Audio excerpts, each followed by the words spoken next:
we have Handfuls of Hope Toy Drive back on ISF after a quite long hiatus. Yes. And so we have Ms. Barbara and Jazz here telling us a little bit more about the operation, the organization, and of course the holiday season. So ladies, welcome back. Thank you. Yes. So Handfuls of Hope Toy Drive started back in 2018.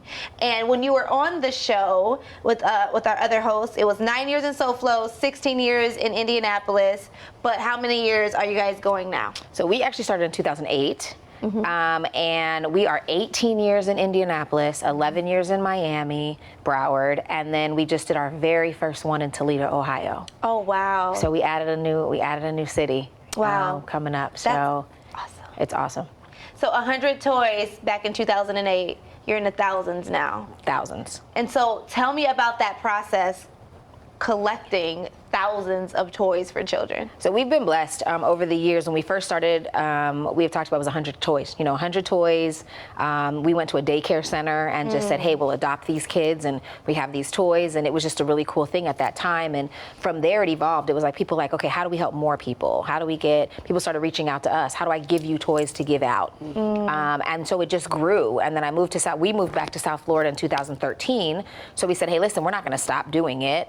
So my oldest son, who's 33 now, he runs the one in Indianapolis, which is really cool because they've been doing it since he was 15 years old. Wow. Toys come from so many different places. Toys for Tots is amazing for us every year.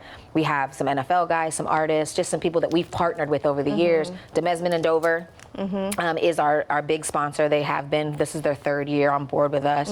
So we love Vic and Jeremy and the things that they do to help us get these toys and get it out. And like you said, your son is out in Indianapolis. Jazz is here in SoFlo. And I've heard Jazz is going to be taking on some stuff pretty soon, but you've had the pleasure of having opportunities and responsibilities with Handfuls of Hope Toy Drive. But watching your mom see this, watching her grow this organization and grow into not just one city, but 2 cities, but 3 cities now. How touching is that for you? It is incredible just to see where we started and how, my mom, she always had like this vision of always wanting to give back. She always instilled that in us from a young age. We always gave back. My grandmother have us making little bags for the homeless and handing them out, or making sandwiches. And so that's just always been in our family to give back. And so the holiday season is very stressful when you have kids and they're expecting Santa to come. And I have a son that's 10. And so, they don't really realize when mom or dad is struggling or, when we're going through our hard times, but we always make it happen. And that's really the magic in it. And so it's like, if we can empower more parents to be able to give that magic to their kids, that's really all that it's about. So parents can't make it happen, but you guys are the magic, which is amazing. And so here we are, 3 cities, thousands of toys, so many years in. How can we help in the community? How can we help you guys? So it's always good to connect with us and give back.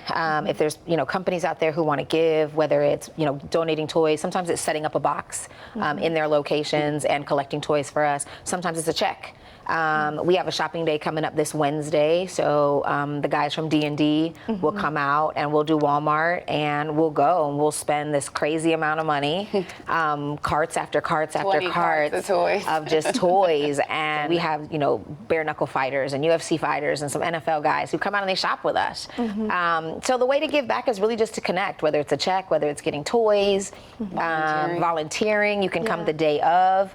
The only thing we don't do is put the address public for people to get toys. You're required to register. And the reason that we do that, we're not looking for your information. We don't check income. We don't check. The thing for us is we want to make sure we have enough toys. I never want to have too many kids come and not enough toys. So we control that number. So we're like, okay, if we have 1,000 kids on the list, we know we can't accommodate any more. Of course, all of them don't show. So every now and then we'll tell people, hey, I know you're not on the registration list, but come back an hour before it ends. And if you can definitely, come and pick toys for your kids. That's awesome. So there's a lot of ways to get involved: volunteering, donating dollars, donating toys. But ladies, I just want to say thank you for what you're doing and good luck with your event. Thank you. And more years, more toys to come. More years, more years. Thank you.